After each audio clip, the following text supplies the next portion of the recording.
Halo, selamat datang teman-teman dalam agenda Teroka Buku, sebuah diskusi rutin yang diselenggarakan oleh Kedai Teroka dalam rangka mengapresiasi, mempromosikan, dan mengembangkan wacana buku-buku yang baru terbit. Agenda ini sekurangnya kami selenggarakan 3-4 kali sebulan dan telah berlangsung sejak April lalu. Selain Teroka Buku, kami di Kedai Teroka juga rutin mengagendakan kegiatan lain seperti Teroka Edisi Spesial, Teroka Sastra, dan Sanggar Puisi Teroka. Teman-teman bisa memperoleh informasi lebih lanjut mengenai aktivitas Kedai Teroka melalui akun Instagram @kedai-teroka. Kemudian dalam Teroka Buku kali ini, kita mengundang Dianita Kusuma Pertiwi untuk berdiskusi tentang proses kreatif bukunya yang baru saja terbit oleh Pelangi Sastra, berjudul Menanam Gamang. Telah hadir bersama kita Dianita saat ini. Dianita boleh sapa dulu para peserta kita. Halo, selamat malam semua teman-teman. Aku senang sekali bisa diajak lagi di sesi Teroka ini. Yang ini untuk ketiga kalinya. Yang kemarin 2 kali sebagai moderator dan sekarang dibahas. Dan sampai ketemu lagi, aku senang sekali. Oke. Semoga audio teman-teman bisa terhubung dengan baik. Sebelum agenda diskusi saya mulai, saya harap teman-teman bisa menonaktifkan speakers atau memute-nya supaya tidak mengganggu jalannya diskusi. Kemudian nanti akan ada sesi tanya jawab bersama Dianita. Teman-teman bisa menyantumkannya di chat atau bisa juga menyebutkan nama di chat. Saya nanti akan mempersilahkan teman-teman satu persatu untuk menyampaikan pertanyaan secara langsung. Sebagaimana layaknya karakteristik cerita dengan label fantasi, spekulatif fiction, science fiction, atau apapun itu penyebutannya, novela Menanam Gamang karya Dianita berupaya membangun semesta yang tampak berbeda dengan semesta yang kita kenali dalam realitas. Dalam novela ini kita akan dibawa pada sebuah kota masa depan bernama Yegeia. Semoga saya tidak salah mengucapkannya. Gitu kan Dian, Yegeia? Betul. Yegeia. Dengan nama-nama tokoh yang unik seperti Barnabas R, Eva H, Leah N, Abram M. Jadi ada satu huruf setiap setelah nama disebutkan. Yang lengkap dengan benda-benda artificial intelligence yang canggih. Di dalam novela ini ada alat pendeteksi kesehatan yang tertanam di pergelangan tangan bernama Wise Wrist, jam tangan yang bisa mendeteksi pikiran bernama Wise Watch, atau alat yang bisa menghasilkan makanan atau benda-benda lain secara langsung bernama Wise Wish. Nah, yang menarik sebenarnya dalam novela ini adalah bagaimana benda-benda teknologis tersebut dirancang dan diprogram untuk menghindari manusia dari ancaman wabah penyakit. Masyarakat Yegeia telah berkali-kali mengalami serangan pandemi sejak 2020, 2045, 2100, dan saat ini sebuah virus baru yang belum dikenali tengah mewabah.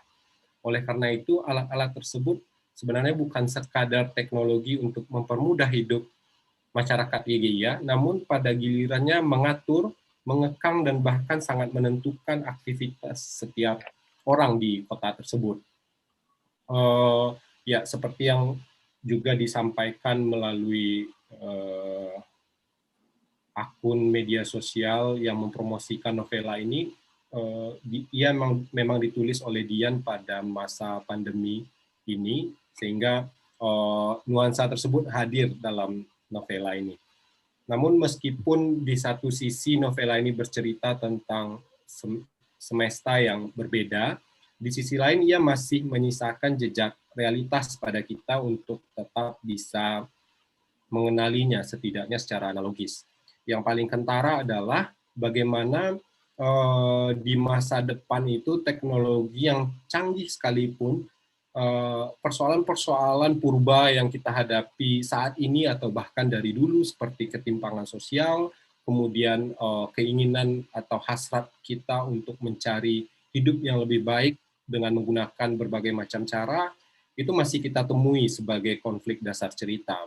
Nah, teman-teman misalnya akan menemui seorang perempuan bernama Eva. Dia berprofesi sebagai cam girl, ya mungkin itu istilahnya. Dia melakukan show di depan kamera, ditonton oleh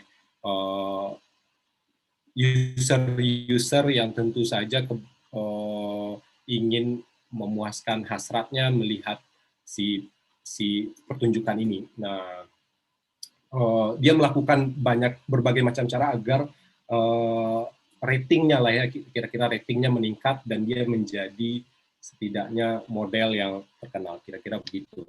Nah, sebelum saya bertanya jawab dengan Dianita, kita akan menyaksikan satu video yang telah dirancang oleh teman-teman di Pelangi Sastra.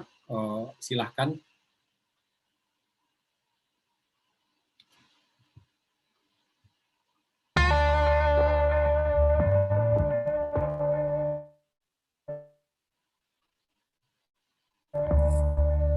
Pandemi telah mendesak kita untuk bertahan di dalam rumah, memberi pada hal-hal yang sebelumnya lekat. Dan pada saat yang sama mendekatkan kita pada diri kita sendiri, pada gerak tubuh, isi hati, kesibukan dalam kepala. Teknologi pun pada akhirnya menjadi satu-satunya jembatan yang bisa dipijak untuk mendapatkan titik temu di antara spasi tersebut. Dalam ruang virtual, kita berjumpa, berbincang, dan bahkan bercinta. Namun, siapa yang membicarakan tentang camgirl? Di saat kita semua itu telah menjadi cam human karena interaksi kita dibatasi dalam ruang perjumpaan virtual. Di tengah kesunyian pembahasan tentang camgirl, mungkin beberapa dari kita adalah penonton camgirl dan tidak ingin mengakuinya secara terbuka.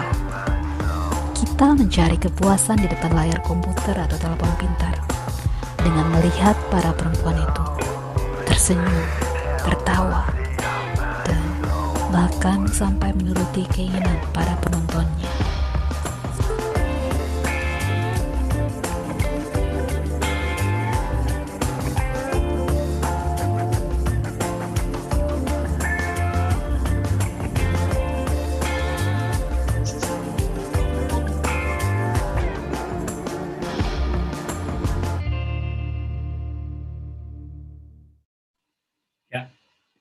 Oke, itu tadi video yang mencuplik salah satu konflik utama ya dalam novel Menanam Gamang ini tentang fenomena camgirl dan bagaimana media sosial menjajakan cara untuk memuaskan hasrat terbaru kita pada yang di dalam novel itu. Nah, tapi nanti kita bisa bahas tentang fenomena tersebut di sesi ini. Sebelum itu saya mungkin akan bertanya hal-hal paling mendasar dulu kepada Dianita seputar proses kreatifnya dalam menggarap novela Menanam Gamang ini. Nah, speculative fiction, ya saya pakai istilah itu saja, itu sering dalam industri perbukuan sering diasosiasikan sebagai salah satu genre novel populer. Kita banyak menemukan novel-novel kayak flash fiction dan segala macamnya yang juga bercerita tentang masa depan beserta dengan kecanggihan artificial intelligence.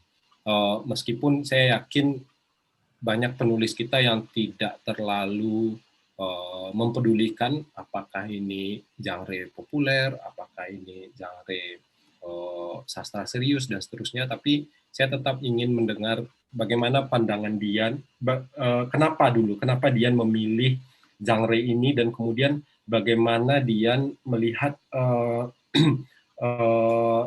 sejumlah karya yang di Indonesia juga juga menggarap ulang strategi-strategi yang ada dalam novel-novel yang sebelumnya dikategorikan sebagai novel picisan kah, novel populer kah, kayak cerita detektif, cerita silat dan seterusnya, ke dalam bentuk yang mungkin lebih punya tendensi sosial, politik dan segala macamnya. Silahkan Dian. Oke, terima kasih Farid. Mengenai alasannya sebenarnya yang awal adalah memang tidak bisa dipisahkan dari fenomena yang saat ini. Benar bahwa novela ini saya tulis saat pandemi, terutama di Jakarta saat PSBB berlangsung. Dan kemudian di saat itu kan kita mendapat banyak paparan tentang kabar-kabar seperti apa upaya-upaya yang dilakukan baik itu dalam hal kesehatan ataupun teknologi, bagaimana kita menghadapi ini. Misalnya dengan di kesehatan tentu saja vaksin yang itu melakukan uji sampai beberapa kali karena memang harus benar-benar mencapai titik keberhasilan yang bisa dibilang bisa pasti gitu, hampir pasti. Dan kemudian juga teknologi. Misalnya dengan mungkin kalau kalian menyadari di beberapa ponsel itu pun sekarang juga ada fitur contact tracing yang kemudian juga saya pikir jadi mengapa ini kemudian saya pilih karena momentum pandemi ini saya pikir pada beberapa titik menjadi sebuah pijakan sejauh mana manusia akan melompat. Jadi baik itu secara relasi, karena kita tahu sendiri kita menjaga jarak dan lain sebagainya, dan kemudian juga lompatan dalam hal-hal seperti ilmu pengetahuan, terutama di teknologi dan kesehatan. Dan kemudian terkait pandangan saya yang disebutkan Farid tadi tentang karya-karya yang menggarap, yang dianggap populer begitu. Menariknya entah mengapa menurut saya karya-karya yang dianggap populer atau picisan itu sebenarnya kita anggap kerja detektif itu sebenarnya kerja menggarap yang logika menurut saya, yang kita sebisa mungkin sebagai penulis benar-benar mencari alur dan kemudian yang tidak ada bolongnya, karena bisa sangat-sangat logis sebenarnya itu karya-karya detektif. Tapi kemudian seringkali saya pikir yang kemudian menjadi satu kategori bagaimana sebuah karya itu menjadi picisan atau kemudian menjadi adiluhung adalah dari gaya bahasa. Nah, jadi seringkali mungkin karya-karya detektif ini tidak menggunakan bahasa-bahasa sastrawi, tidak banyak menggunakan seperti istilah-istilah tidak menggunakan majas begitu. Dan kemudian dianggap sebagai karya picisan. Dan kemudian padahal juga menurut saya sih karya-karya itu seringkali mengangkat hal-hal yang dekat dengan kita, tapi tidak kita bicarakan secara kritis. Misalnya novel-novel silat, itu bernada sosial, ada misalnya konflik-konflik di kampung seperti itu. Itu terjadi di sekitar kita, menjadi bagian dari kehidupan kita, tapi mungkin bahasa yang tepat adalah mungkin take it for granted. Kita itu ada dan kemudian ya udah begitu. Dan sebenarnya tanpa harus bisa dibilang sebenarnya karya populer itu mengangkat hal-hal itu dan menjadikannya suatu bahasan kritis dalam karyanya. Menurut saya sih gitu, Farid. Oke, Dian. Kalau terkait dengan spekulatif fiction ini sendiri, apakah Dian punya punya referensi-referensi yang kemudian Dian jadikan rujukan? Misalnya, misalnya George Orwell kah, atau ada banyak karya lain yang juga punya strategi teks yang seperti ini. Mungkin Dian bisa beri semacam informasi terkait itu. Ya, yang Farid sebutkan tentang George Orwell betul, tentang 1984, terutama tentang gagasan pengawasan atau panoptikon. Kalau misalnya di 1984 kan Big Brother is watching you, dan di sini kemudian saya garap menjadi teknologi tadi, yang ada teknologi yang ditanam dalam tubuh kita. Nah, penggarapannya adalah kemudian saat pembayangan Orwell di tahun 84 itu menggunakan telescreen gitu kan, menggunakan layar-layar. Nah, yang saya pikirkan kemudian adalah di tahun berikutnya, di saat ini teknologi saat ini mulai membayangkan bagaimana gawai-gawai dalam bentuk fisik ini mulai hilang. Tapi tubuh manusia lah yang menjadi gawai. Jadi teknik pengawasan itu kemudian jadinya saya kembalikan ke tubuh kita sebagai manusia, bahwa tubuh kita kemungkinan di masa depan akan bekerja sebagai mesin pengawas atas diri kita sendiri. Jadi tapi gagasannya memang dari Orwell. Dan kemudian terkait dengan artificial intelligence tadi, saya cukup tertarik waktu itu pertama kali menonton Her sebenarnya. Film Her, dan itu interaksi antara mesin artificial intelligence dengan yang memilikinya ini sangat cair, cara mereka berbicara. Tidak seperti mungkin kalau sekarang kita sudah punya yang namanya misalnya voice assistant kayak seperti itu, kita sudah ada di ponsel kita, di laptop kita ada, tapi itu sangat-sangat berbasis tugas gitu. Jadi kayak apa yang bisa saya bantu untuk Anda, masih dalam tahap itu. Sedangkan di hari itu sudah pada tahapan yang seakan-akan artificial intelligence ini bukan artificial seperti kita, layaknya bagaimana kita berkomunikasi. Nah, jadi interaksi yang terjadi di antara tokoh-tokoh dalam novela saya yang memiliki artificial intelligence ini, relasinya sebenarnya saya sarikan dari situ, dari film Her. Dan kalau referensi yang lain mungkin terkait bagaimana teknologi ini pada beberapa titik ada satu, coba saya hiperbolis, dari mana ada titik saat ini kita menggunakan media sosial gitu. Dan kemudian media sosial ini mungkin kita sekarang sudah mulai merasakan kecemasan. Misalnya berapa orang setelah kita mengirim suatu kiriman, kita mulai mikir berapa sih orang yang akan menyukai kiriman saya, berapa pengikut yang saya punya, kenapa saya lebih punya pengikut yang lebih sedikit daripada teman saya. Kecemasan itu saya ambil juga dari Black Mirror, dan kemudian saya amplifikasi lagi bahwa itu kemudian bahkan sudah menentukan nasib kita, apa yang kita dapatkan di media sosial. Jadi kalau misalnya kita punya peringkat yang bagus, kita bisa hidup lebih baik, kira-kira seperti itu. Jadi aplikasi jadi beberapa inspirasi itu saya ambil, kemudian saya amplifikasi di sini. Oke. Jadi terentang ya, tidak hanya teks sastra tapi juga film-film ya, karena emang banyak sekali film-film yang menggarap tentang ya science fiction atau speculative fiction ini. Dan konon kabarnya novel film-film jenis seperti ini, saya pernah baca di artikelnya BBC kalau tidak salah, itu genre seperti ini meningkat sangat drastis ketika masa pandemi ini. Jadi orang-orang tidak tahu kenapa sangat menggandrungi novel-novel jenis science fiction atau speculative fiction yang seperti ini. Ya, aku kira kehadiran novela Dian di masa seperti ini sangat menarik untuk kita perbincangkan, dan tentu saja sebelumnya dibaca. Tapi sebelumnya Dian, setahu saya itu menggarap cerita berlatar sejarah, misalnya pada buku harian Keluarga Kiri. Nah, sekarang kan kayak berpindah 180 derajat tuh. Kalau kemarin menggarap masa lalu, sekarang menggarap sesuatu yang ada di masa depan gitu. Mungkin Dian bisa menceritakan metode riset sih, bagaimana Dian meriset. Itu banyak, kalau teman-teman sudah baca novel ini, kalau teman-teman sudah membaca novela ini, itu banyak istilah-istilah kesehatan, istilah-istilah artificial intelligence yang digunakan Dian untuk menopang narasinya.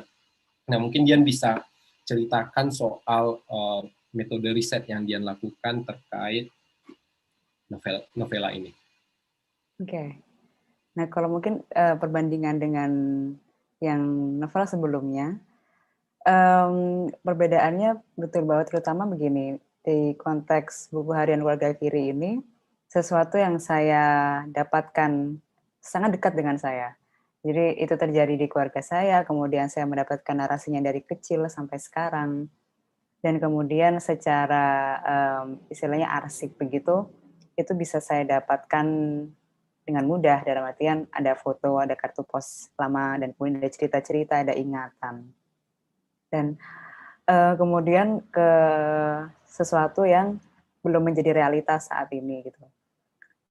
Jadi riset yang saya lakukan, jadi jika dulu untuk buku harian keluarga kiri adalah ini kemudian saya juga mencoba merefleksikan adalah saya lebih banyak mendengar pada saat mengerjakan buku harian keluarga kiri ini. Jadi banyak mendengar karena saya memang narasi ingatan arsipnya, dan kemudian di saat ini saya lebih banyak observasi dan membaca untuk yang masa depan ini. Jadi karena belum menjadi realitas, tapi kemudian saya menjadikan momentum saat ini sebagai titik berangkat. Jadi waktu pandemi awal, tapi belum PSBB itu, kita masih bisa naik transportasi publik dan masih bisa naik Gojek. Gitu. Nah, saya sempat keluar dan jalan-jalan sendirian di Jakarta untuk melihat seperti apa sih yang berubah gitu. Nah, jadi saya mencoba melihat apakah ada interaksi yang berubah dengan wajah-wajah yang mulai ditutupi oleh masker, hal-hal seperti itu. Jadi observasi dan kemudian membaca, jadi berita-berita terutama. Jadi bahwa referensi non-fiksi itu kemudian menjadi hal yang penting dalam pembuatan karya ini. Karena mungkin kalau misalnya kita menulis gitu, kita bisa membayangkan segala hal, apapun bisa gitu. Tapi saya tahu bahwa ini harus ada batasan. Batasannya adalah di mana di 100 tahun ke depan dengan kondisi kita saat ini, apa yang memungkinkan dan apa yang tidak memungkinkan. Jadi hal-hal yang seperti itu kan teknis ya, dalam artian kita mungkin bisa membayangkan, bisa aja kita berharap 10 tahun kemudian kita sudah bisa benar-benar ada perjalanan waktu atau pintu kemana saja begitu. Tapi secara hukum fisika itu belum memungkinkan dalam 10 tahun ini. Karena misalnya masih ada misteri dimensi dan lain sebagainya. Nah, hal-hal seperti itu saya mendapatkan konfirmasinya dari teks-teks non-fiksi, dari berita, kemudian dari buku-buku pengetahuan seperti itu sih. Ya, salah satunya tentu saja buku-buku ini ya, buku-buku sains ya, hasil penelitian sains, teknologi dan segala macamnya. Oke, sembari kami berbincang-bincang, sebenarnya bagi teman-teman yang ingin bertanya, silahkan langsung saja cantumkan di kolom chat, baik itu yang ada di Zoom maupun yang menonton di YouTube. Nanti saya akan membacakan secara bergilir. Ya. Kemudian selanjutnya, ya melanjutkan yang tadi. Dalam novela ini Dian merancang sejumlah teknologi beserta fungsinya itu semua teknologinya awalnya wise gitu, ini teknologi bijak ya. Terus tidak hanya itu tapi juga institusi, jenis pekerjaan baru dan unsur-unsur science fiction lainnya yang ada dalam kota Yegia ini. Nah, ini kan menarik ya, maksudnya metode Dian menggunakannya apakah merancang semestanya dulu, harus ada ini, harus ada ini, harus ada ini, atau misalnya konfliknya dulu, atau apalah, Dian bisa ceritakan tentang metode yang Dian gunakan untuk menyusun cerita dalam novela ini. Oke. Sebenarnya saya punya satu mapping sih yang saya buat gitu. Jadi satu mapping ini, jadi di tengah ada kota ini, dan kemudian dari kota ini saya coba identifikasi.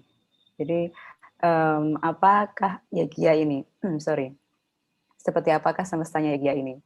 Dan kemudian dari satu ini, kemudian saya coba pecahkan lagi. Di sebelah kanan ini mungkin, tapi saya nggak bisa ngeliatin dengan sangat jelas. Ini untuk ini sebenarnya nama yang lama. Jadi nama kotanya, terus kemudian di sebelah kanan di sini tentang isu pandeminya. Jadi saya pertanyakan misalnya seperti apa virus ini, dan kemudian eksperimen-eksperimen apa yang mungkin dilakukan oleh ilmuwan untuk mengatasi virus ini, identifikasi virusnya seperti apa, bentuknya seperti apa, dan apa yang disebabkan oleh virus ini. Dan kemudian di sini di bagian untuk karakter dan tokoh. Jadi kalau bicara tentang metode itu yang saya lakukan. Jadi saya pikir kemudian akhirnya bahwa yang menjadi satu titik berangkat dan titik batas itu tetap di kota ini, tetap menjadi setting ini. Jadi lingkarannya di situ, dan itulah kemudian mengapa saya hanya menceritakan bahwa virus atau wabah ini hanya terjadi di kota ini, tidak membawanya ke suatu konteks yang lebih global gitu. Karena saya menjadikan memang ini sebuah batasan di kota ini. Nah kemudian terkait dengan itu, jadinya relasi antar tokoh pun juga pada akhirnya sangat dipengaruhi oleh situasi yang terjadi di kota tersebut. Jadi seperti itu. Awalnya dengan mengidentifikasi setting sih kalau saya. Oke, kalau yang penamaan gimana, Yan? Ini kan penamaannya juga dibuat identik ya, maksudnya ini sesuatu yang beda deh pokoknya ketika orang-orang membaca itu. Oh ini benda-benda yang meskipun fungsinya dalam kadar-kadar tertentu bisa kita temukan hari ini, tapi dengan penamaan itu kemudian dengan apa ya, nama itu seolah-olah dikelompokkan dalam satu apa ya, dalam satu klasifikasi. Mereka seolah-olah produk dari satu perusahaan, kira-kira begitu kalau aku menangkapnya. Nah, ini gimana Dian merancang nama-nama benda-benda? Yang saya maksud itu nama benda-benda. Nah, mungkin Dian bisa cerita bagaimana Dian punya ide untuk bikin ini, bikin itu, namanya ini aja gitu. Oke. Sebenarnya jadi ada wise wrist, ada wise walk, ada wise workout, kemudian ada wise watch. Ya, jadi semuanya kan bergantung pada fungsi. Jadi pertama yang saya pikirkan adalah fungsi, dan kemudian coba saya tarik di saat ini. Jadi titik berangkatnya, benar kata Farid tadi bahwa beberapa ini memang sudah ada, kita bisa temui saat ini gitu. Saya ambil satu contoh misalnya wise walk. Itu sebenarnya jadi gagasannya itu sebuah ambang pintu yang saat kita lewat itu tubuh kita langsung akan dipindai dan akan dibaca apakah kita dalam keadaan sehat sehingga bisa masuk ke ruangan yang kita akan masuki itu. Nah, gagasan wise walk ini sebenarnya saya kombinasikan dari scan MRI, scan tubuh itu, kan itu seluruh tubuh dan juga pintu di bandara sebenarnya. Nah, tapi kemudian yang ada saat ini, untuk scan MRI itu masih butuh untuk imaging-nya atau untuk pemindaiannya itu masih butuh sekitar 5-10 menit untuk seluruh tubuh.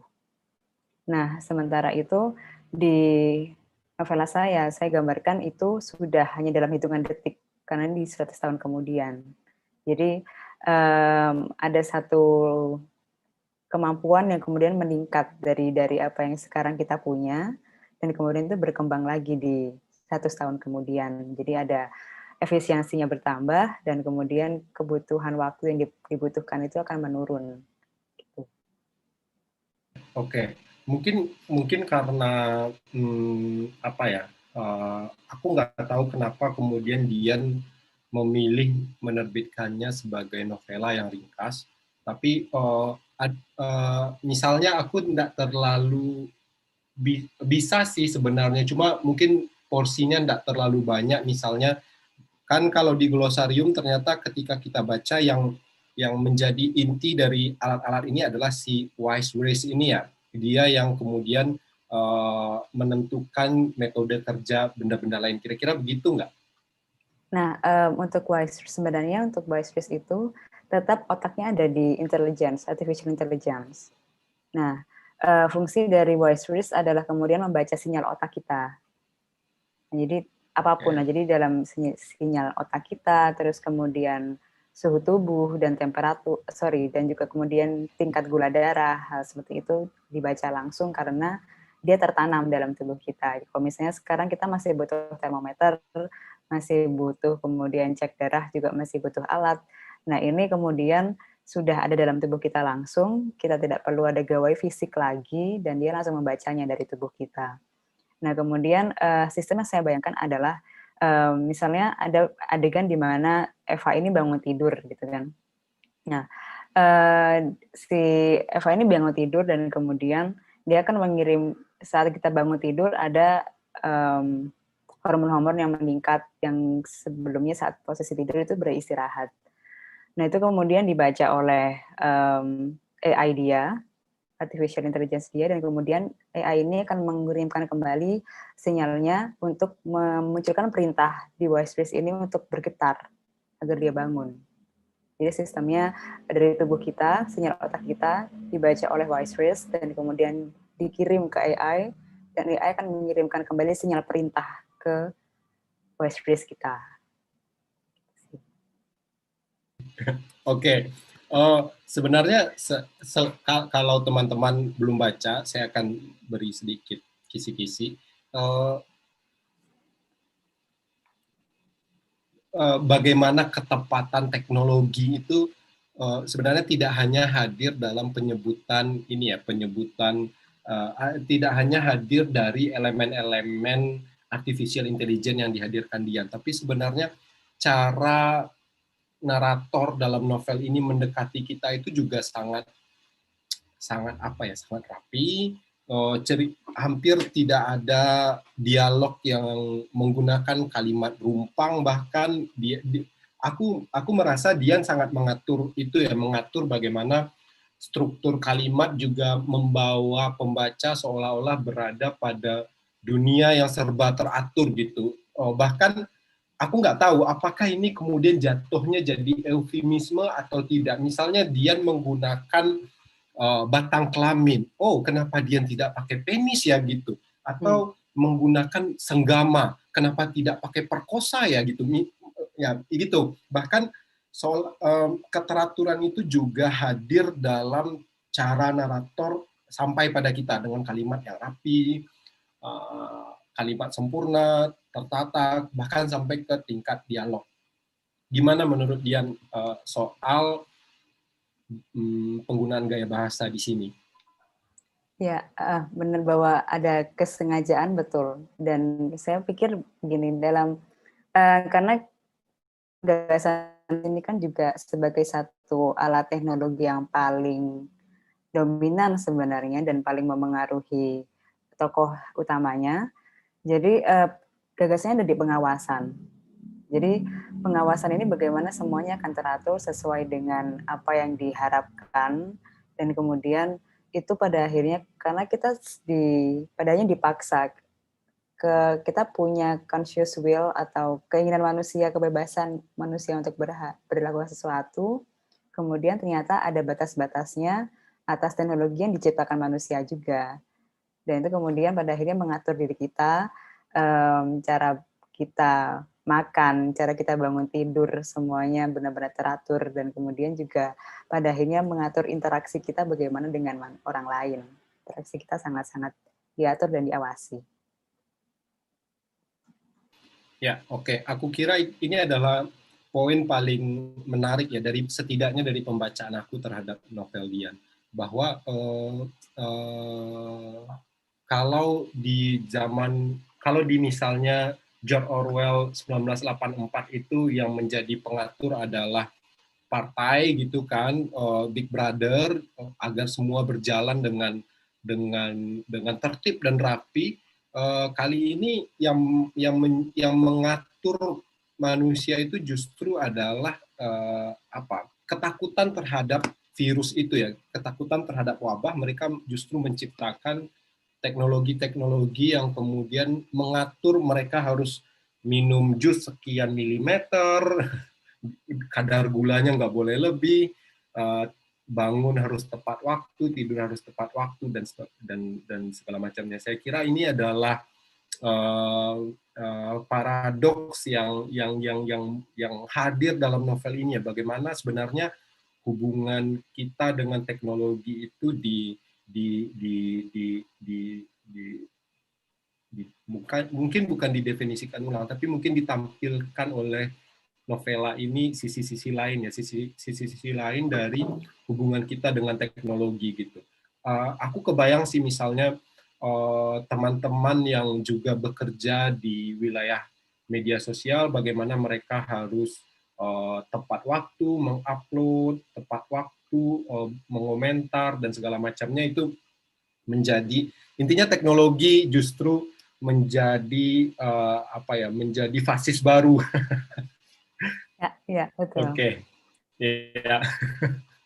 Bahkan mungkin di tingkat individu yang menarik, paradoksnya yang aku pikir sekarang adalah kita mungkin punya akun media sosial dan kemudian kita membagikan banyak hal gitu kan. Tapi pada beberapa titik di saat yang sama kita kemudian merasa ketakutan untuk ditelanjangi di media sosial.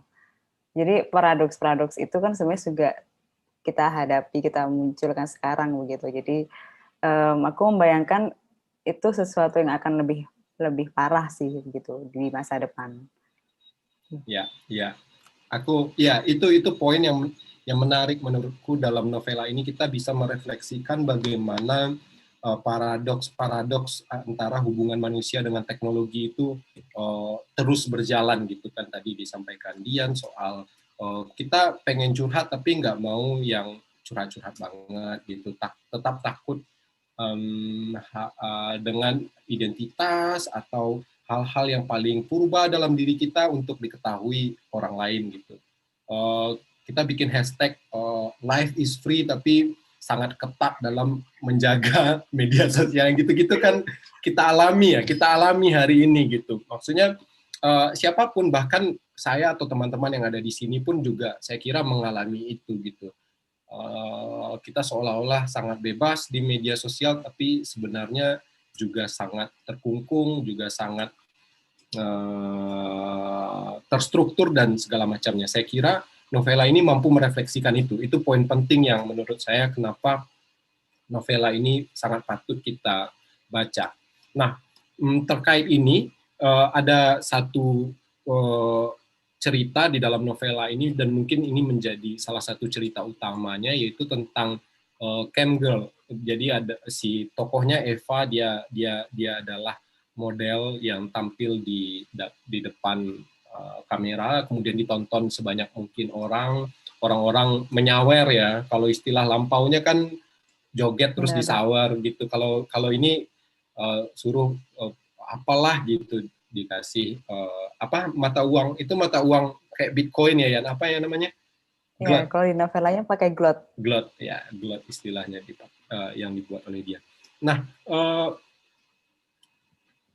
fenomena itu sebenarnya sudah hadir bahkan sejak hari ini ya, Dian.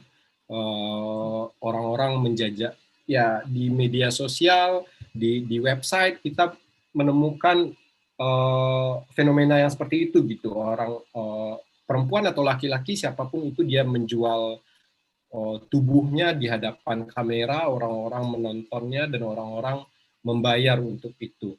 Nah, pertanyaannya, kenapa dan bagaimana dia memindahkan fenomena yang saat ini sebenarnya sedang kita alami ke dalam narasi fiktif yang justru ada jauh di masa depan gitu?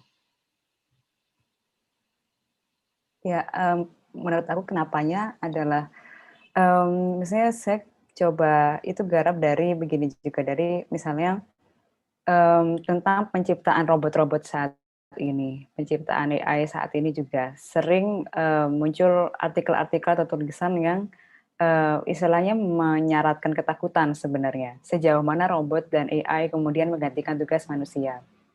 Dan kemudian jadi pada saat yang sama kita mencoba mencari apa sih jati diri manusia, fungsi manusia, makna manusia sendiri apa.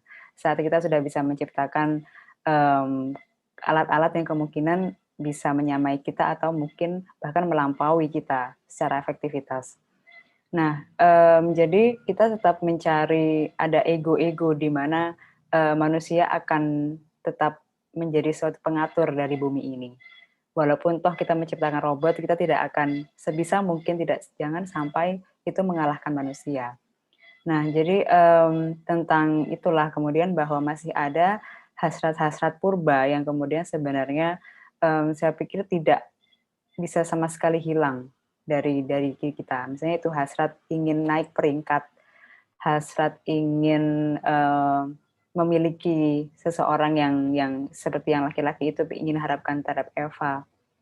Itu hal-hal yang saya pikir terlepas dari seberapa kencangnya teknologi ini kemudian berkembang, dan bahkan mungkin pada beberapa titik teknologi ini bahkan kemudian bisa membuat makin obsesi sebenarnya.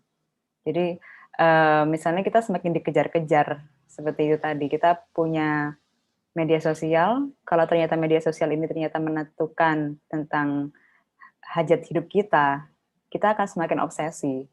Jadi sebenarnya hasrat obsesi atau hasrat mencapai sesuatu itu kan hasrat ego manusia gitu. Dan kemudian teknologi sebenarnya pada beberapa titik juga mengamplifikasi itu. Dan kemudian bagaimana saya memindahkannya, ada hal teknisnya di mana kalau mungkin sekarang kita menikmati tontonan-tontonan itu sekarang melalui layar gitu kan, melalui kita punya laptop atau kita punya ponsel gitu. Nah, kemudian saya pindahkan ke latar 100 tahun kemudian, para performers ini atau para camgirl ini, mereka akan tampil melalui sebuah port yang itu hologram. Jadi kita sekarang saat situs porno sudah punya VR atau virtual reality. Dan itu kemudian saya bayangkan kita sudah tidak perlu lagi menggunakan kacamata itu di 100 tahun kemudian, tapi kita bisa melihat seseorang yang memang kita sengaja pilih gitu untuk kita suka seseorang ini untuk tampil di hadapan kita, dan itu menggunakan hologram. Nah gitu, jadi satu pencitraan-citraan yang lebih nyata dari apa yang kita punya sekarang. Jadi saya membawanya ke sana seperti itu, ke 100 tahun kemudian. Ya. Itu ide yang menarik sih. AR tapi digunakan oleh industri film porno gitu kan. Kalau sebelumnya animasi gitu, kita bisa pakai AR, atau kita lagi nonton film-film action itu kan untuk memperoleh kesan nyata ya, atau games sudah sangat mengadaptasi AR yang seperti itu. Nah, itu ide yang menarik. Bagaimana industri pornografi juga melakukan itu. Ya, oke. Ini pembacaan saya ya. Dalam cerita ini sebenarnya kita hampir tidak menemui pengelompokan antara tokoh antagonis dengan tokoh protagonis. Jadi hampir tidak ada kategori-kategori konvensional dalam cerita seperti itu. Kalau dalam cerita-cerita konvensional kan kita tahu bagaimana tokoh antagonis menciptakan konflik dan tokoh protagonis berusaha menyelesaikan konflik itu gitu. Pada dasarnya polanya seperti itu gitu. Tapi di novela Menanam Gamang ini, meskipun para tokoh itu dengan satu dan lain cara bertemu dalam pengertian yang metaforis ya. Namun sebenarnya mereka memiliki persoalannya masing-masing, terutama persoalan yang terkait dengan benda-benda atau dengan isu teknologi tadi. Si Barnabas sangat ingin punya teknologi yang mewah, sementara si Eva ketika dia sudah punya itu justru mengungkungnya. Leah juga terjebak pada narasi masa lalunya dan seterusnya. Sekilas saya membacanya sebagai fragmen-fragmen yang terjadi dalam kota Yegeya. Bagaimana sebenarnya Dian membayangkan motif keberadaan tokoh dalam semesta cerita ini? Jadi seperti mungkin berelasi dengan apa yang saya sampaikan tadi tentang mapping gagasan bahwa semuanya dimulai dari kota ini dan berhenti di kota ini. Jadi bahwa kemudian pembentukan karakter dan kemudian relasi-relasi yang terjadi di antara mereka para tokoh ini sebenarnya sangat dipengaruhi oleh materialisme historis mereka dari situasi mereka. Jadi misalnya kita bisa ambil contoh mungkin dari Eva yang tokoh utama. Dia di awal seseorang yang saya gambarkan dia punya nilai. Dia sebagai seorang camp girl, dia memegang nilai, saya tidak akan tampil telanjang gitu. Itu sebuah nilai yang dia pegang. Tapi kemudian seiring berjalannya waktu, dengan situasi-situasi yang dia hadapi di sekitar dia, pada akhirnya dia menentukan hal yang berbeda yang semestinya dia lawan, yang semestinya dia tidak lakukan. Jadi konflik-konflik yang terjadi baik dalam diri ataupun konflik antar tokoh itu saya buat di sini memang sangat dipengaruhi oleh situasi di sekitar mereka. Yang saya pikir kemudian saya pikir begini, kalau saya membayangkan memang Yegia ini pada akhirnya ya situasi kita saat ini gitu di saat pandemi. Ada kita upaya-upaya manusia kita saat ini di tengah situasi yang sulit ini, kita sangat dipengaruhi gitu. Kita mungkin ada keinginan yang kemudian kita punya target, tapi ternyata tidak bisa mendapatkannya karena pandemi. Dan kemudian ada hal-hal yang kita butuh survival, kita butuh upaya untuk bisa menyelamatkan diri sendiri, tapi kita juga masih ada relasi nih dengan orang lain yang perlu dijaga. Jadi bagaimana situasi ini sebenarnya sangat mempengaruhi kita dan tidak lagi menjatuhkan kita pada protagonis atau antagonis, tapi lebih ke teknik-teknik survival. Ya. Bagian pola bercerita seperti ini saya kira sangat menarik ya. Sekilas meskipun tidak identik, tapi mengingatkan saya pada cerita Jose Samarago, Blindness. Jadi dia memberi setiap tokoh di dalam novel itu satu situasi yang sama. Mereka diserang kebutaan massal gitu. Jadi bagaimana manusia survive ketika mereka buta gitu. Saya kira itu cerita yang sangat luar biasa dan dalam kadar-kadar tertentu novela ini sebenarnya juga memakai strategi konflik yang seperti itu. Bagaimana dia memberi satu situasi, kemudian bagaimana masing-masing orang dengan segala latar belakangnya, dengan segala ya itu latar sosial, latar dan segala macamnya itu berhadapan dengan situasi tersebut. Kira-kira begitu ya, Dian? Ya. Oke. Saya ingatkan lagi, sembari saya berbincang-bincang atau ngobrol-ngobrol dengan Dian perihal novela ini, bagi teman-teman yang ingin bertanya atau menanggapi tentang cerita di dalam novela ini, silahkan cantumkan di chat, atau juga bisa mencantumkan nama di chat, nanti panitia akan mempersilahkan teman-teman untuk menyampaikannya secara lisan. Nah, ini tadi saya sempat paparkan di pengantar, meskipun sebenarnya cerita ini berada di masa depan, 100 tahun setelah hari ini, tapi konflik-konflik yang dihadapi tokoh di sana agak mirip-mirip, hampir mirip sebenarnya dengan realitas yang kita hadapi hari ini. Ya, tentang si ketimpangan antara misalnya Barnabas dengan Eva tadi, atau tentang hasrat purba manusia dan lain sebagainya. Apakah Dian hendak mengatakan bahwa di masa depan sekalipun dengan teknologi yang canggih sekalipun kita tetap berputar-putar ya dalam persoalan yang sama? Oke. Terkait dengan, mungkin tadi saya sudah sampaikan perkara hasrat ya, tapi mungkin terkait pengawasan, yang saya pikir itu seperti ini, bahwa ada gagasan pengawasan yang tidak lagi mungkin dengan menciptakan teknologi untuk manusia yang ditanam dalam tubuh mereka, jadi pengawasannya bukan lagi secara hierarkis gitu, tapi ya sudah berada di sekitar kita. Dan pengawasan itu sebenarnya muncul dari ketakutan, dari kekhawatiran, dari kecurigaan. Yang saya pikir kemudian itu ada terus sampai saat ini. Kita bayangkan kalau misalnya saat ini dengan dibandingkan saat misalnya 2 abad lalu gitu misalnya. Semestinya kalau misalnya kita bergerak ke satu masa yang lebih canggih saat ini, bisa dibilang seperti itu ya. Kita sudah punya internet, sudah punya gawai-gawai seperti ini.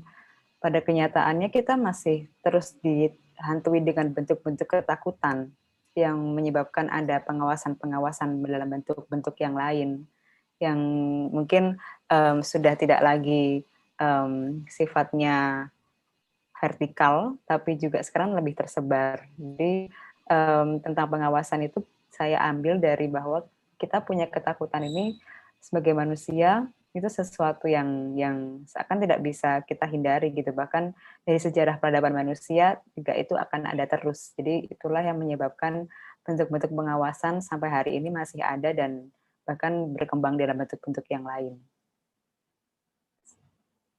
Oke. Saya kira ini juga salah satu poin penting ya dalam novela ini, maksudnya refleksi yang kira-kira akan kita peroleh sebagai pembaca ketika membaca cerita dalam novela ini ya itu tadi bahwa ada mitos yang sedang kita alami bahwa hidup kita itu sedang menuju ke depan gitu, dan itu artinya adalah hidup yang lebih baik di masa depan. Selalu ya dalam realita, dalam pencatatan sejarah pun seolah-olah peradaban manusia itu sedang maju ke depan gitu, tapi ternyata di depan pun ya persoalannya masih persoalan ketimpangan, persoalan ya hal-hal yang sebenarnya sudah dialami manusia sejak zaman purba juga. Nah, ini salah satu poin menarik juga yang saya kira ada dalam novela ini. Kemudian menurut Dian, ini kan pengalaman baru ya bagi Dian menggarap novela yang karakteristiknya seperti ini. Apa sih yang kira-kira menjadi momok yang selalu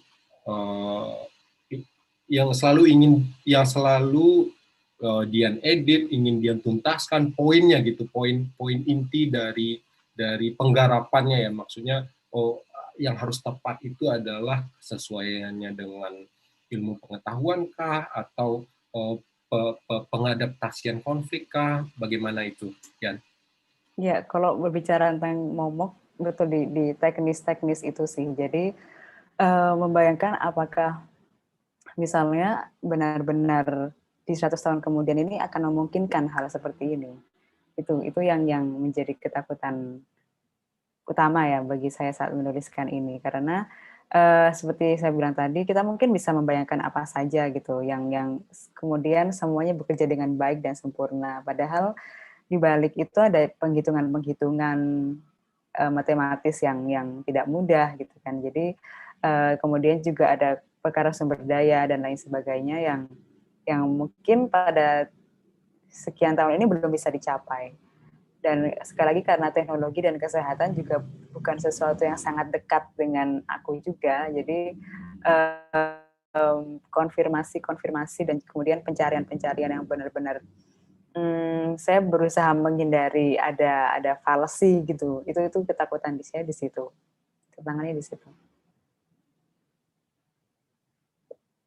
Iya ternyata, sorry. Oke. Tapi sebenarnya kalau menurut saya sih novela ini sangat ringkas ya, cuma 118 halaman ya, 119 halaman. Cuma 119 halaman untuk menampilkan sebuah dunia yang sama sekali berbeda dengan dunia kita gitu.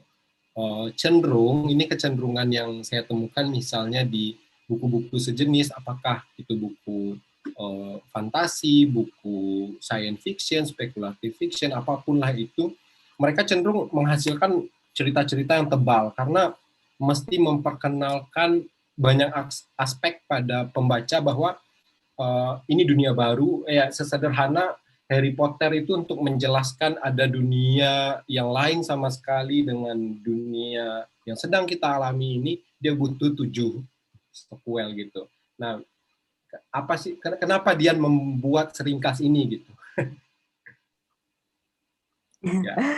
Sebenarnya dalam konteks sekarang sih aku pikir ini aku buat saat pandemi gitu ya, dan kemudian harus diakui aku membicarakan tentang pandemi juga dalam novela ini. Nah, aku membayangkan jika aku terlalu membuat ini panjang gitu, dalam artian pandemi menjadi titik berangkat, dan kemudian jika aku membuat itu sebagai hal yang sangat panjang, aku merasa pembaca juga merasa terlalu mungkin jengah ya, karena saat ini dalam posisi itu juga gitu. Jadi yang kupikirkan saat ini adalah novela ini akan menjadi satu awal sih. Jadi pengenalan tentang ini ya Gia, sebuah kota yang sudah mengalami beberapa kali episode wabah, dan kemudian kehidupan yang di tahun 2120 tentang ini, dan kemudian ada kemungkinan mungkin akan ada sequel-sequel seperti Harry Potter. Ya, ya. Aku kira sangat potensial ya, karena banyak apa ya istilahnya ya, cerita-cerita sisipan di dalam novela ini yang kayaknya memang sengaja diabaikan oleh Dian. Terutama misalnya cerita tentang pembentukan kota Yegeia, kemudian masa lalu mereka dan seterusnya. Itu kan hanya dinarasikan secara itu ya, sisip dikit-dikit di sini, ya sebagai sempalan aja gitu. Nah, saya kira ini potensi yang menarik. Bahkan prolog cerita dalam novela ini pun mengindikasikan mengindikasikan cerita akan punya akan flashback, kira-kira gitu. Aku membayangkan di awal, awalnya ini, terus dia akan maju ke depan, akan balik lagi nggak nanti dia ke cerita prolog itu gitu. Nah, Dian udah punya ini belum? Udah punya apa ya, bayangan atau sketsa coretan tentang kelanjutan episode Yegeia ini? Sudah sebenarnya. Jadi jaraknya tapi tidak akan terlalu jauh dari 2120, tapi lebih ke kemudian menarik ke yang lebih jauh lagi. Jadi globenya akan lebih besar. Dalam artian kehidupan kota yang itu tadi. Jadi sejarahnya seperti apa gitu aku, dan sebenarnya aku ingin bermain-main dengan dimensi pada kemungkinan ya dalam pembayanganku saat ini. Aku ingin bermain-main dengan dimensi waktu dan ruang gitu dalam novela dalam karya berikutnya. Oke. Ya, saya kira ini akan jadi cerita yang menarik ya. Tapi kalau teman-teman baca, ada yang seru, yang salah satu yang seru ini adalah ini tokoh-tokoh ini beberapa punya akun alternya. Kalau si Barnabas ini akun alternya namanya Bread and Wine _77 gitu. Terus Eva _IV gitu, yang gitu-gitu. Nah, ini sebenarnya aku membayangkan bahwa terlepas dari narasi kota Yegeia ini, fenomena tentang realitas media sosial kita, orang-orang punya akun alternya, orang-orang stalking, orang-orang mengeluarkan sisi-sisi lainnya di dalam media sosial yang sama sekali berbeda dari realitas atau dari bagaimana ia menampilkan realitas tersendiri gitu. Nah, apakah ini sebenarnya menjadi menjadi poin yang tetap ingin Dian pertahankan, atau aku sih merasa ada dua narasi yang saling tarik-menarik di dalam novela ini. Satu tentang yang barusan aku sampaikan, dan satu lagi ya tentang pandemi, dan kemudian YGYA dalam 100 tahun mendatang. Bagaimana menurut Dian soal ini? Yang ingin rencananya dalam karyaku selanjutnya pun ada satu gagasan yang ingin aku pertahankan, itu terkait itu tarik-menarik antara kepurbaan manusia dengan bagaimana secara material ini maju gitu, berkembang, tapi kita ada hal-hal yang tetap bertahan pada diri kita. Jadi sebenarnya gagasan itu yang ingin terus aku coba pertanyakan dan gali gitu, karena semakin kesini mungkin kita semakin mempertanyakan gitu, dalam artian seperti tadi ya, kita misalnya sekarang relasi melalui daring, kita kan kemudian menjadi mempertanyakan kembali dan mengunjungi kembali bahwa apa yang dulu kita lakukan, pertemuan-pertemuan fisik yang sepertinya hal yang biasa, ternyata bisa menjadi hal yang aneh ya, bisa menjadi hal yang luar biasa. Nah, jadi itu aku membayangkan di saat 100 tahun kemudian, atau kemudian mungkin 200, mungkin seks bisa menjadi hal yang aneh gitu. Nah, jadi hal-hal yang seperti itu sih yang aku ingin selalu ingin saya tampilkan di karya berikutnya. Tarik-menarik itu. Oke, saya masih menunggu pertanyaan tentu saja dari para peserta diskusi. Jangan biarkan saya dan Dianita aja yang ngobrol berdua. Oke, selanjutnya mungkin saya ingin bertanya perihal ini ya, perihal penggarapan buku sih. Sejauh mana misalnya kapasitas editor dalam bekerja untuk menyempurnakan buku ini, atau editornya hadir nggak? Belum, enggak ya?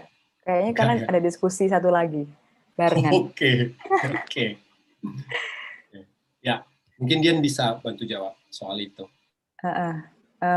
Di editing, aku terbantu sekali untuk, jadi sebenarnya aku mengerjakan ini cukup singkat, sekitar 2-3 bulan, dan kemudian proses editingnya cukup lama gitu, karena ada yang teknis terutama, mungkin kalau pasti Farid menyadari ada perbedaan font antara yang deskripsi dengan dialog virtual, itu ada perbedaan font. Dan itu memang sengaja saya buat sejak draft pertama, tapi kemudian sering beberapa yang miss gitu. Kemudian ada yang terlewat, dan kemudian baru ngeh saat di draft kesekian gitu. Dan kemudian juga dengan emoticon-emoticonnya, yang sebenarnya aku berharap itu kalau misalnya sebenarnya aku pernah minta, mungkin nggak kalau misalnya ini cetak berwarna gitu kan.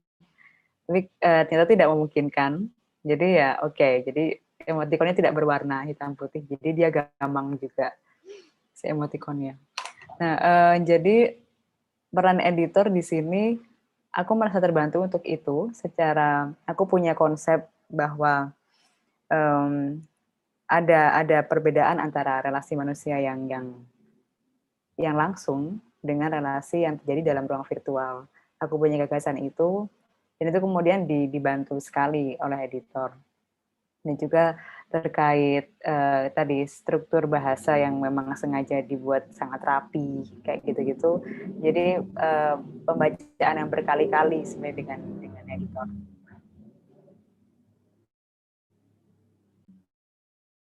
Oke,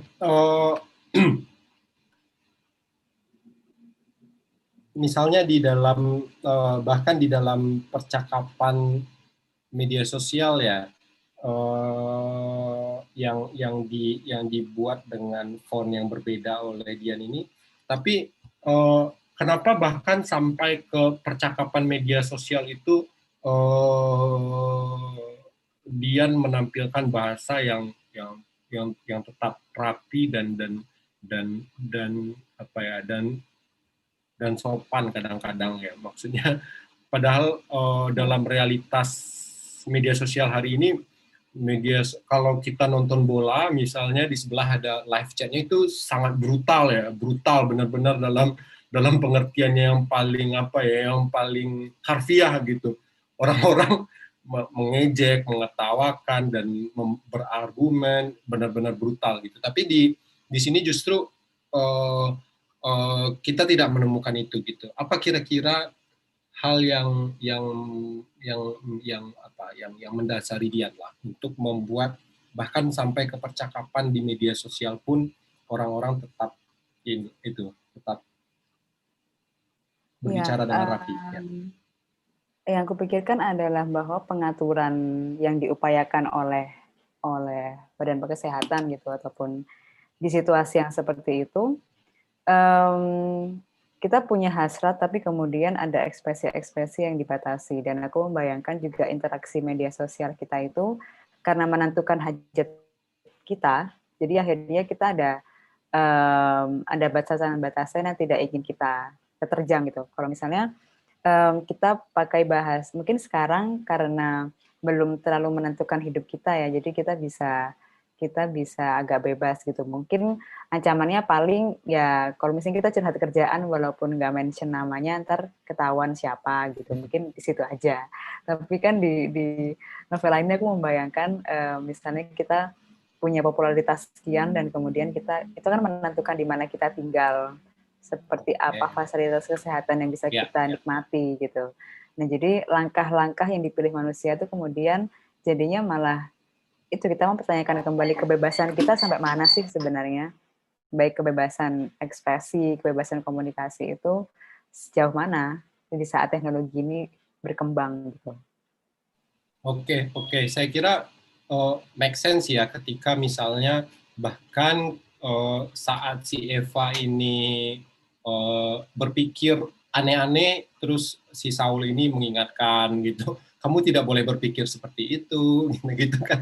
Menurutku, ya. Akhirnya, ya, tapi mungkin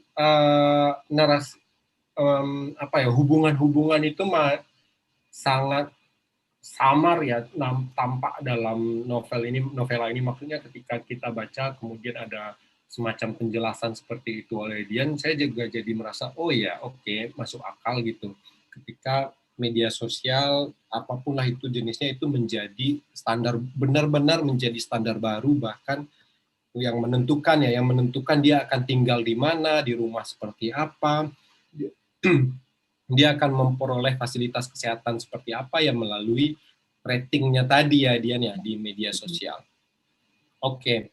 Nah, aku sebenarnya agak sedikit terkecoh di awal ketika yang tampil di prolog itu adalah Leah, tapi kemudian justru cerita tidak terlalu menyinggung dia sampai ketika satu bab bagian si Leah ini. Ternyata Leah bukanlah tokoh utama di dalam novel ini. Ceritanya hanya menjadi tambahan atau figuran belaka di dalam cerita. Tapi kenapa Dian tetap menampilkan itu sebagai prolog? Misalnya aku membayangkan ya sebagai pembaca yang iseng sih, kenapa tidak Boas gitu? Tapi kenapa keluarga Leah justru gitu? Mereka kan dalam beberapa kadar tertentu kan agak mirip, maksudnya latar belakang saintis dan segala macamnya. Kenapa ya? Aku akan kembali ke mappingku tadi. Jadi karena wabah ini hanya terjadi di kota Yegia gitu, dan kemudian Leah dia lahir di keluarga yang ilmuwan, dan kemudian dia menyimpan spesimen-spesimen virus gitu kan dalam laboratorium di rumah mereka. Dan kemudian virus ini bermutasi seiring berjalannya waktu. Nah, kenapa aku taruh di awal? Sebenarnya lebih seperti memberikan basis gitu. Jadi kenapa di tahun 2120 saat semua ini sudah dilengkapi dengan teknologi canggih agar kita tidak sakit, kok masih ada virus yang masuk? Nah, jadi aku membayangkan itu jadi seperti basis logika gitu, bahwa ada satu kelompok yang kemudian menyimpan virus-virus ini sejak lama, dan bahwa itu kemudian bermutasi, memang itu terjadi secara biologi, dan itu jadi yang aku pikir kemudian menjadi ini situasinya Yegi itu seperti ini, ada satu tempat yang ternyata menyimpan satu virus nih dan kemudian menyebar di satu momentum itu. Oke. Nah, ini karena sampai mungkin banyak yang belum baca ya kali. Teman-teman bisa memperolehnya di banyak toko buku sih.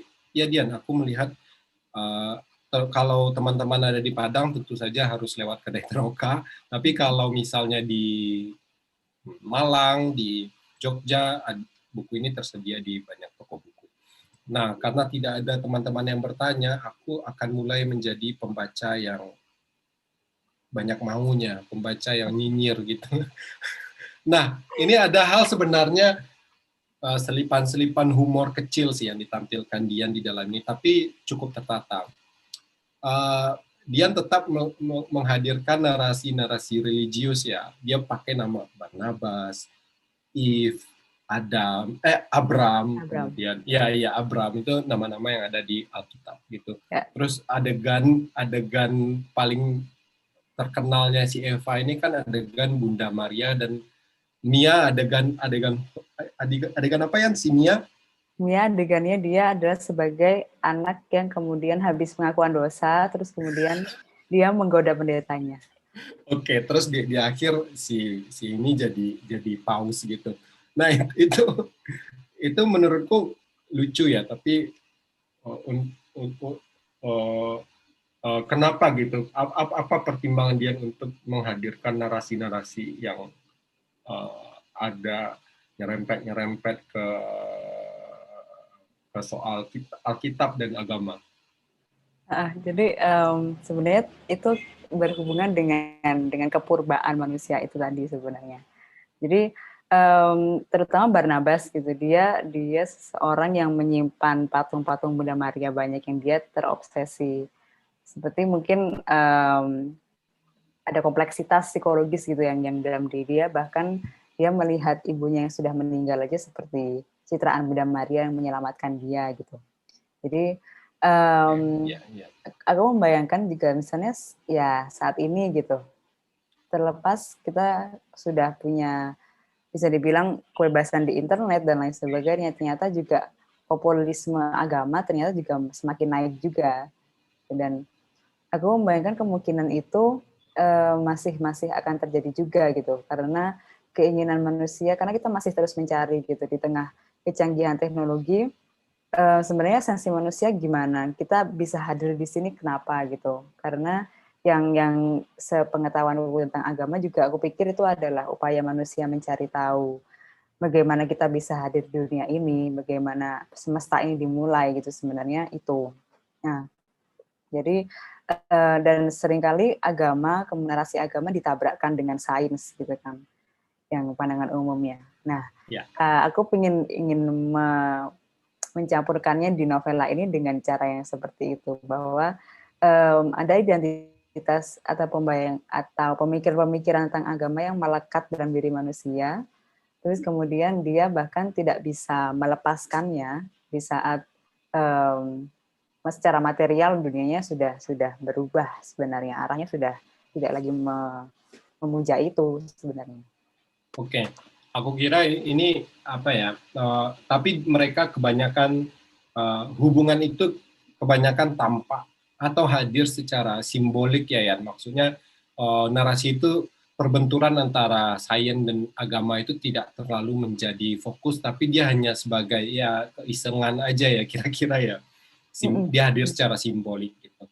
Nah mungkin aku akan minta Dian untuk menyampaikan apa ya semacam closing statement perihal bagaimana hubungan manusia, teknologi, wabah dan kemudian hasrat purba kita hari ini yang sedang yang Dian garap melalui novela ini. Kira-kira apa yang ingin Dian sampaikan? Oke.